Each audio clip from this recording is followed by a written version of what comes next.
Hello, how are you? You're most welcome on Gospel Series. I hope you're all doing fine.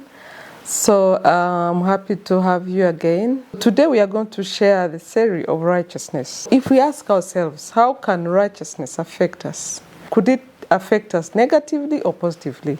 So I have two examples. It can affect us either negatively or positively. So today I have an example of two men in the Bible. One is Joseph and another one is Samson. We are going to read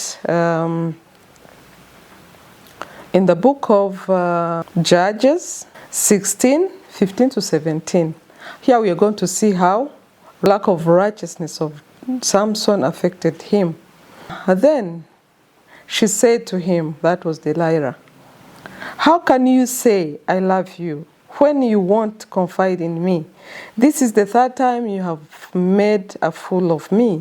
You haven't told me the secret of your strength." 16. With such a nagging, she plodded him day after day until he was sick to death of it. So he told her everything. "No razor has ever been used on my head," he said, "because I have been a Nazarite, dedicated to God from my mother's womb. If my head were shaved, my strength would leave me and I would become as weak as any other man." We are going to read in Genesis 39:7-9, and we are going to see how Joseph walked into righteousness. Now Joseph was well built and handsome.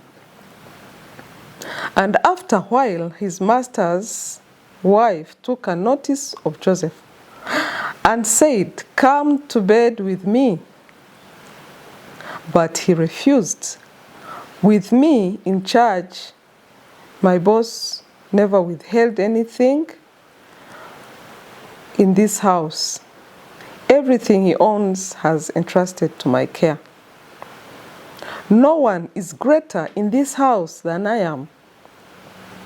My master has withheld nothing from me except you, because you are his wife. How then could I do such a wicked thing and sin against my God?"